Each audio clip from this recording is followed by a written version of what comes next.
यीशु मसीह के नाम से आप सब शुभ संदेश की दर्शकों को फिर से मैं स्वागत करती हूँ।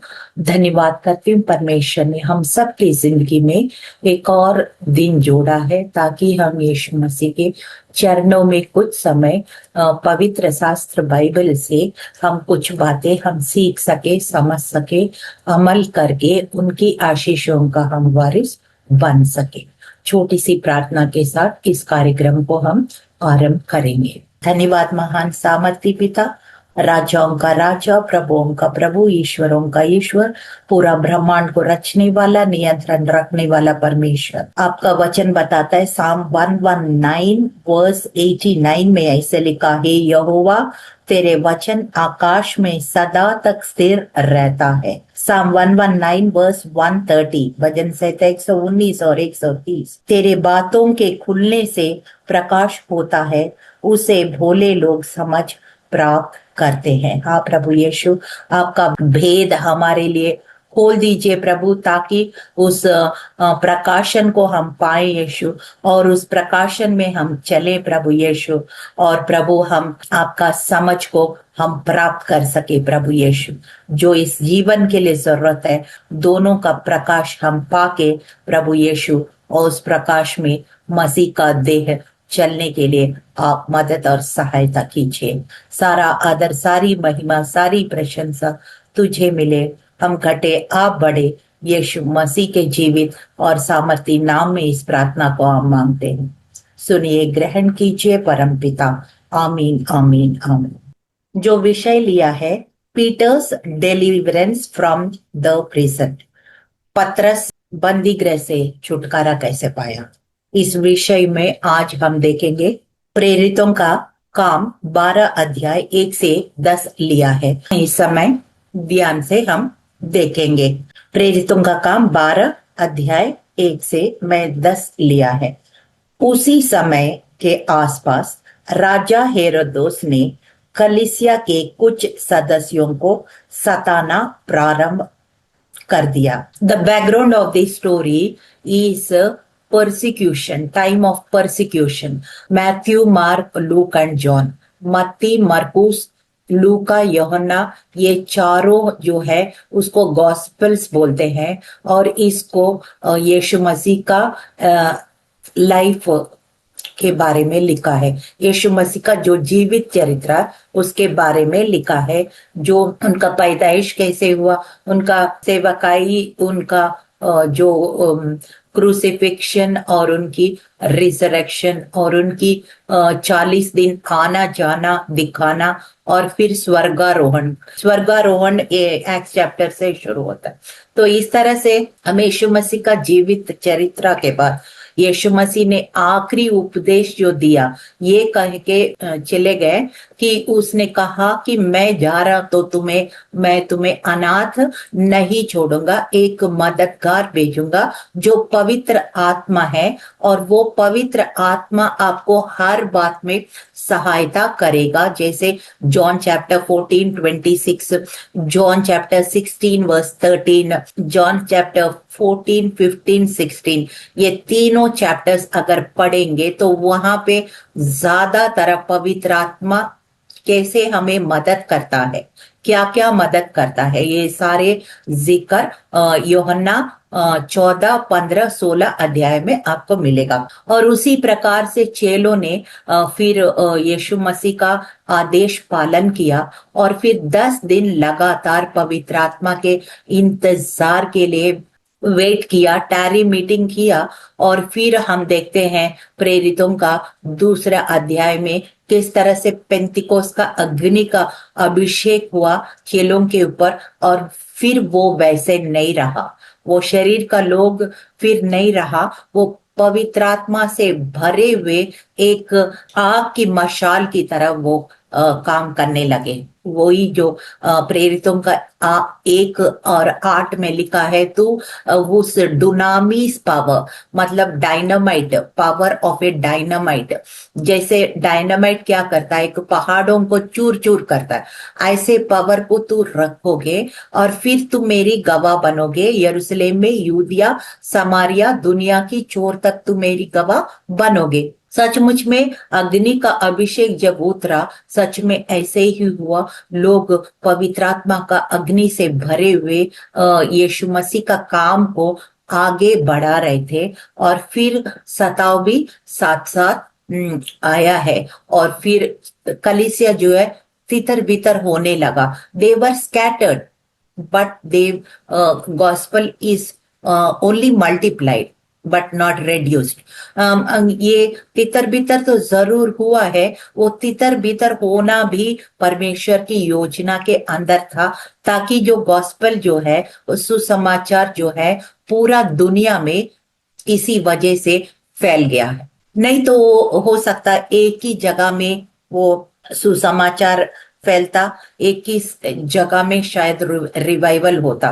पर परमेश्वर चाहता है कि हर मनुष्य बच जाए, हर मनुष्य का आत्मा बच जाए, हर मनुष्य जो है अनंत काल का जीवन प्राप्त करें। इसी उद्देश्य, परमेश्वर का उद्देश्य, हम सिर्फ घटनाएं देखते हैं लेकिन उनके पीछे उद्देश्यों को कई बार नहीं समझ पाते हैं।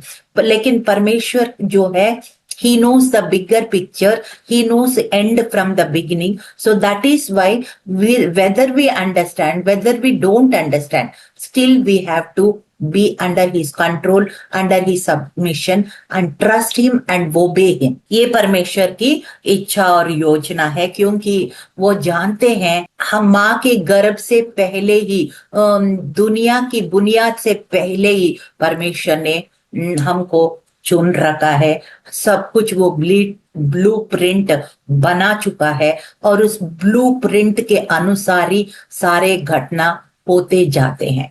Sometimes we don't understand, it's okay, but still we have to follow him. Hallelujah. और यहाँ पे कलीसिया का इस वक्त जो है सताव का समय है, और सताव का समय है। और हेरोद देश राजा ने ये यूहन्ना का जो भाई है याकूब, उसको मरवा डाला। और ये काम यहूदियों को अच्छा लगा, और फिर उसने सोचा फिर मैं एक और व्यक्ति को भी पकड़ूंगा, जो उस लीडर्स में से एक लीडर को, पतरस को भी उसने पकड़ के जेल में डाल दिया। हम पढ़ते हैं आगे, उसने यूहन्ना का भाई याकूब की तलवार से हत्या करवा दी। उसने जब देखा कि इस बात से यहूदी प्रसन्न होते हैं, तो उसने पतरस को भी बंदी बनाने के लिए हाथ बढ़ाया।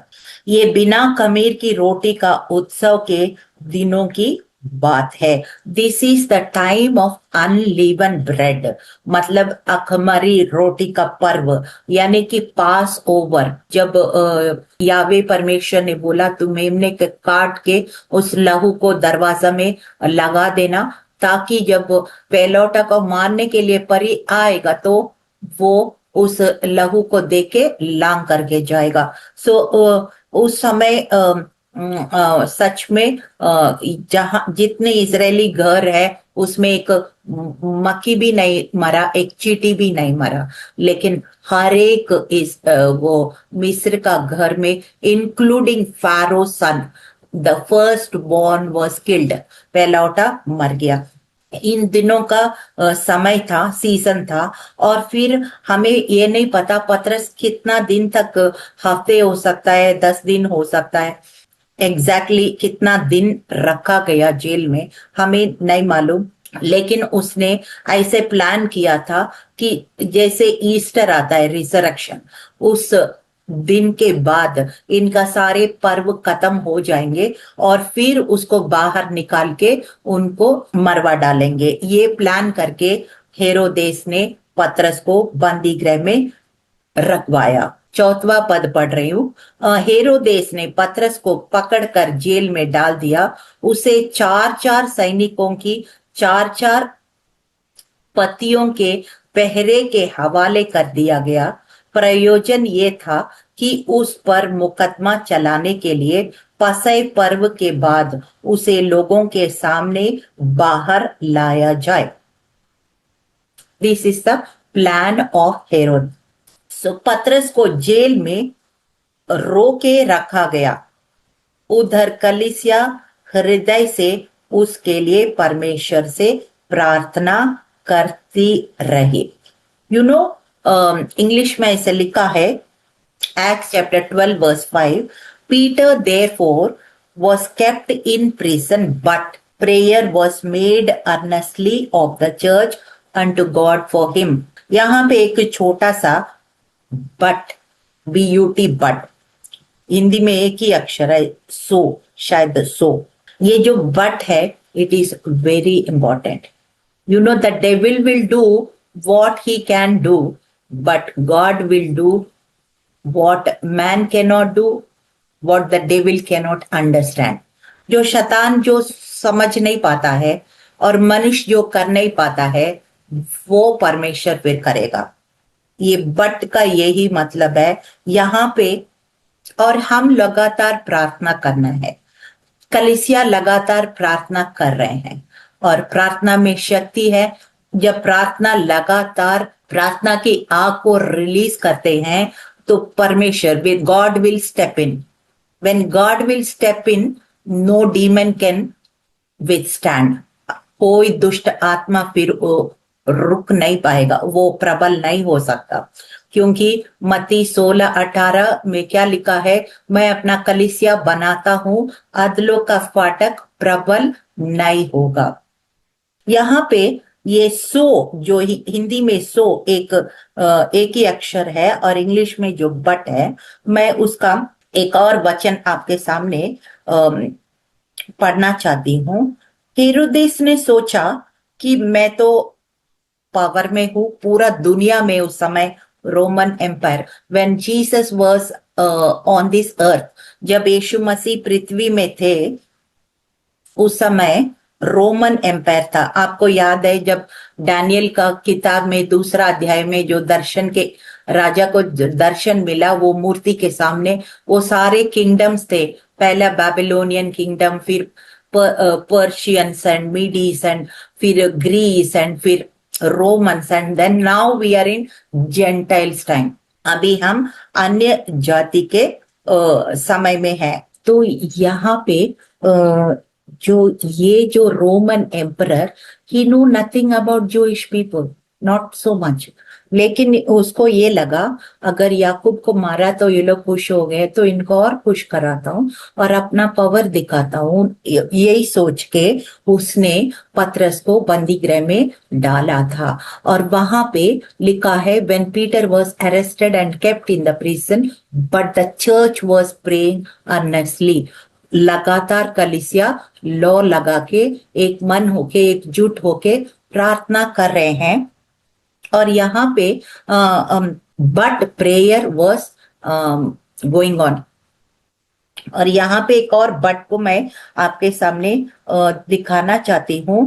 एक्ट्स चैप्टर 12 वर्स 21, 13वें दिन हेरोदेस राज वस्त्र पहनकर सिंहासन पर बैठा और उनको व्याख्यान देने लगा। तब लोग पुकार उठे, ये तो मनुष्य नहीं है, ईश्वर का शब्द है। उसी क्षण प्रभु के एक स्वर्गदूत ने तुरंत उसे मारा, क्योंकि उसने परमेश्वर की महिमा ना दी, और वो कीड़े पर के मर गया। परंतु परंतु परमेश्वर का वचन बढ़ता और फैलता गया। You know, he tried to do whatever he can, but he cannot withstand God. Hallelujah. यहाँ लिखा है कि जब हेरोदेस का जो जन्मदिन था, अपना रॉयल कपड़े पहन के जब भाषण दिया, लोग बोलने लगा, ये खुदा का आवाज है, खुदा का आवाज है। जब परमेश्वर को उसने महिमा नहीं दिया, उस स्वर्गदूत आके उनको ऐसे टच किया होगा, और फिर वो जो कीड़े होते, मतलब वायरस, वो उसका शरीर में प्रवेश करके, बाइबल में नहीं लिखा, लेकिन वो 5 दिन तड़प तड़प के फिर उनका मौत हो गया। और फिर उसके बाद क्या हुआ कि परमेश्वर का वचन बढ़ता रहा और फैलता रहा। That is how God works, that is how God works. No power on this earth can prevail against God. Hallelujah. तो इस तरह से परमेश्वर का काम होता है। हालेलुया। और फिर हम देखते हैं, आगे देखते हैं, जब हेरोदेस मुकदमा चलाने के लिए उसे बाहर लाने को था। पहले पॉइंट है nobody can withstand God. First point according to Matthew 16:18, I will build my church. When God builds, no one can stop. Hallelujah. No gates of hell can prevail. Hallelujah. और फिर दूसरा हम देखते हैं टाइमिंग। कई बार हमें समझ में नहीं आता है कि इतना समय क्यों लगाया कि पहला दिन ही जब बंदी गृह में डाला था पतरस को, उसी टाइम उसको छुटकारा हो सकता था। But God has a divine timing. आपको सपोदेशक किताब पढ़ेंगे तो उसमें बहुत साफ साफ लिखा है, there are times and there are seasons for everything. हर एक काम को, हर एक उद्देश्य को, हाँ, एक एक समय नियुक्त किया है। There are times and there are seasons in human life. जैसे हमारा इंसान के जीवन में भी 4 दशा होते हैं। चाइल्डहुड होता है, अडोलसेंस होता है, अडल्ट होता है, फिर सीनियर सिटीजन। ऐसे 4 स्टेजेस होता है। ऐसे ही God has a time and plan and purpose for everything ही डज। यहाँ पे कई बार हम नहीं समझ आते हैं और उनका टाइमिंग हमारा टाइमिंग के में जो बीच में गैप होता है उसमें हम अब बड़े रेस्टलेस हो जाते हैं, इम्पेशेंट हो जाते हैं और फिर डाउट्स आने लग जाते हैं। And then just before the break through also sometimes we give up and that is what the devil wants.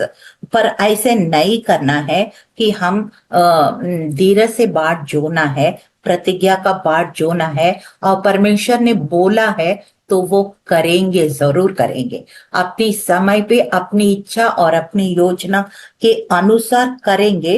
We have to depend on him always, whether we understand or not understand. Hallelujah. Sometimes more delay will be more glory also. Hallelujah. तो इस प्रकार से परमेश्वर का divine timing, perfect timing के लिए wait करना है। और फिर परमेश्वर ने उसी टाइम काम किया जब वो जानते थे कि हेरोदेस अब सुबह होते ही पतरस को बाहर लाएगा लोगों के सामने। इस बात को परमेश्वर जानते थे, इसीलिए उसी रात वहां पे चमत्कार का समय नियुक्त किया है। एक्लीसियासिस 3:11, सबोदेशक 3:11 में लिखा, he makes all things beautiful in his time. एक गाना भी है, in his time, he makes all things beautiful in his time. Hallelujah. और फिर हम आगे देखते हैं, आगे हम देखते हैं 6वां पद पढ़ रहे हैं। जब हेरोदेस मुकदमा चलाने के लिए उसे बाहर लाने को था, उसी रात पतरस 2 सैनिकों के बीच सोया हुआ था। वो 2 जंजीरों से बांधा था और द्वार पर पहरेदार जेल की रखवाली कर रहे थे। See the amount of security. यहाँ पे हेरोदेस ने क्या आज्ञा दिया है? 4 क्वाड्रेंट्स ऑफ सोल्जर्स, 4x4, मतलब एक शायद शिफ्ट में 4 होते हैं और ये लोग चले जाते हैं, फिर 4 आते हैं, फिर 4 आते हैं, ऐसे करके 16 सोल्जर, 16 सैनिक को, सिपाही को पतरस के लिए ड्यूटी दिया गया है और 2 इधर 2 इधर रहते हैं। फिर 2 जंजीरों से उसको बांधा गया है। एक जंजीर से शायद हाथ बांधा है, एक जंजीर से शायद पैर बांधा है। और फिर उसके अलावा गेट के सामने भी गार्ड्स को रखा गया है। किस तरह से सिक्योरिटी यहाँ पे दिया गया है आप अंदाजा लगा सकते हैं। लेकिन हम देखते हैं when God's people are praying for Peter, he was peacefully sleeping in between the soldiers. 2 सैनिक के बीच में भी, 2 जंजीरों को बांधे हुए भी, अंधेरे में भी उसने आराम से सो रहे हैं। So sometimes there are 2 types of battles. One battle is in your inside, one battle is in your outside. आपको आउटसाइड कैसे भी होगा, लेकिन आपके इनसाइड में शांति होना चाहिए। दैट इज वाई नेहिमिया बोलते हैं the Joy of the Lord is my strength, कि जब बाहर में कैसे भी परिस्थिति क्यों ना हो, लेकिन आपके अंदर शांति है तो आधा बैटल आप वैसे ही जीत चुका है, क्योंकि you are peaceful. God's peace is ruling your heart and your mind. Then you are able to think properly, do properly, act properly. Everything will be correct. जब आप डरे हुए हैं तो आपका माइंड भी सही से काम नहीं करेगा, आपका डिसीशंस भी गलत हो सकता है, आप सब कुछ टेढ़ा मेढ़ा चाल चल सकते हैं। So that is where the devil takes advantage. So इस प्रकार से हम देखते हैं कितना भी सैनिक होने से, कितना भी जंजीर होने से, कितना भी गार्ड्स होने से, फिर भी पतरस आराम से सो रहे थे। तब एक काम हुआ, 7वां वचन मैं पढ़ रही हूं। अचानक प्रभु का एक स्वर्गदूत वहां आकर खड़ा हुआ, जेल की कोठरी प्रकाश से जगमग हो उठी। उसने पतरस की बगल थपथपाई और उसे जगाते हुए कहा, जल्दी खड़े हो। जंजीरें उनके हाथों से खुलकर गिर पड़ी। When God thinks of you, then the angels step in. Hallelujah. जब ये परमेश्वर आपका स्मरण करेंगे तो उनका स्वर्गदूत काम में आएंगे। और फिर यहाँ पे ऐसे ही हुआ, जब परमेश्वर काम में आते हैं, स्वर्गदूतों को भेज देते हैं, कोई रुकावट उनके लिए मुश्किल नहीं है। यहाँ पे सबसे पहले वो अंधेरा उजाला हो गया। Genesis chapter 1 verse 3, when the whole world is dark, जब पूरा दुनिया अंधेरा था, यहोवा परमेश्वर ने कहा उजाला हो जा, और उजाला हो गया। The first step is let there be light, and now here in this prison there was light. When there is light, people can see things clearly. They can then the thought process will go correctly. मतलब हमारे जब दिखने लग जाते हैं चीजें, जब हम सही सोचने लग जाते हैं और सही करने लग जाते हैं। यहाँ पे लाइट आ गए और फिर उसके बाद स्वर्गदूत खड़े होके पतरस को तपतपाया और फिर बोला, उठ जाओ। सोने वाले को जगाता है परमेश्वर। पतरस की बगल थपथपाई और उसे जगाते हुए कहा, जल्दी खड़े हो जाओ। और जैसे खड़े हो गया, उससे पहले ही उनका जंजीरें खुलकर गिर पड़े। Hallelujah. When you decide to stand up, then what happens? The chains will fall off your hands, fall off your feet.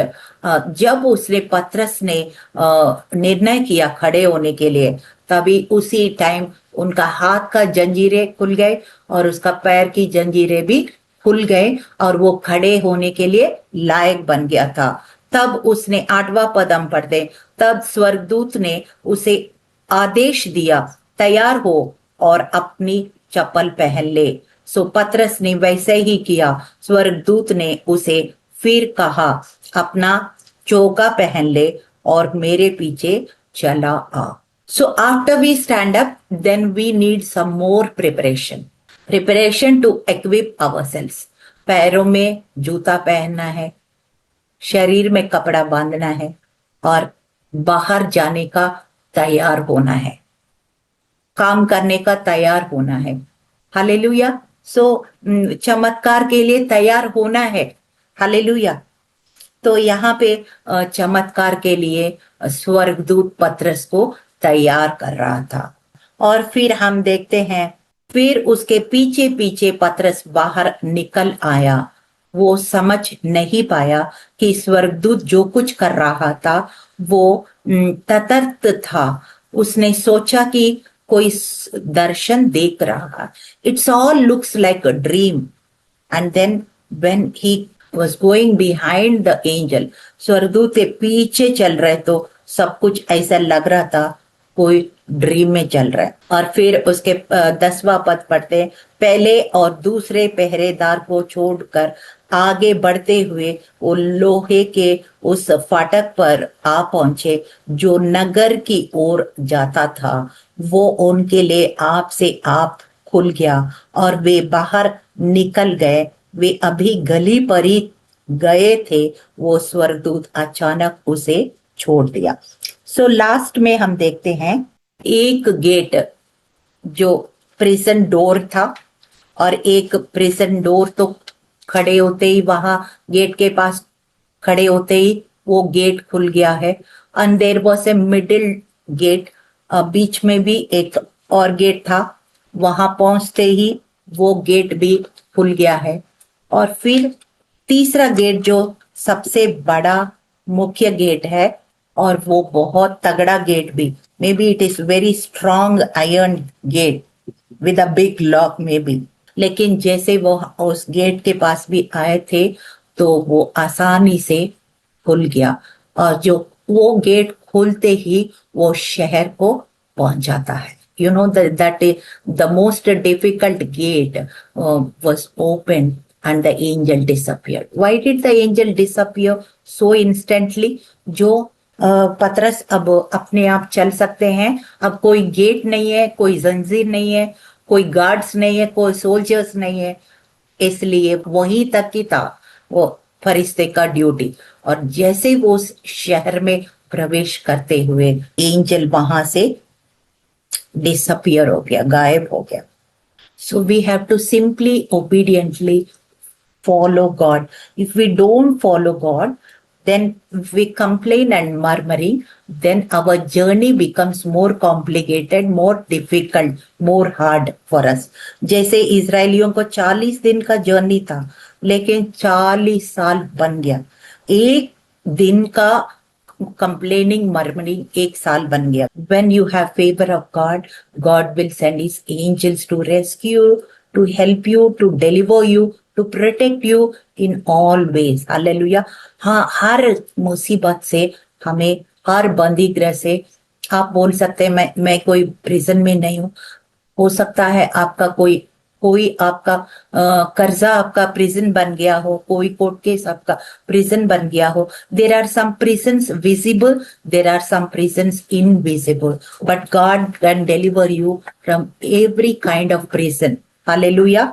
हर प्रकार के बंधन से आपको परमेश्वर छुटकारा दे सकता है। चलिए हम छोटी सी प्रार्थना के साथ इस कार्यक्रम को समाप्त करेंगे। धन्यवाद महान सामर्थ्य प्रभु, राजाओं का राजा, प्रभुओं का प्रभु, ईश्वरों का ईश्वर, पूरा ब्रह्मांड को रचने वाला, नियंत्रण रखने वाला परमेश्वर प्रभु, जब लगातार प्रार्थना हो रही थी, कैसे आप स्टेप इन किया है, कैसे आपका स्वर्गदूत ने पतरस को मदद किया है, कैसे शैतान का योजना को पूरी तरह से फ्लॉप करके प्रभु यीशु फ्लॉप शो बनाया, कैसे प्रभु यीशु अंधकार के ताकतें हमारे ऊपर प्रबल नहीं हो सकता, आपने दिखा दिया, साबित किया। प्रभु यीशु, हम प्रार्थना करते हैं जो दर्शकों का जीवन में किसी प्रकार का बंधन क्यों ना हो, यीशु मसीह के नाम से प्रार्थना के आग से इसी वक्त खुलने का हम घोषणा करते हैं, वो पूरी तरह से छुटकारा पाने का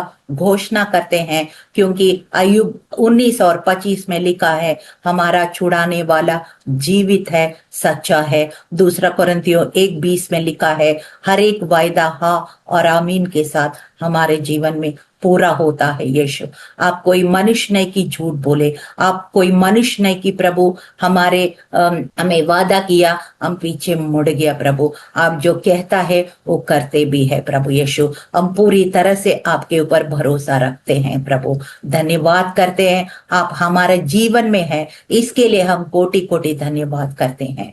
तेरा राज्य आए, तेरी इच्छा पूरा हो। यीशु, हम घटे आप बड़े, यीशु मसीह के जीवित और सामर्थी नाम में इस प्रार्थना को मांगते, सुनिए, ग्रहण कीजिए परमपिता। आमीन, आमीन, आमीन।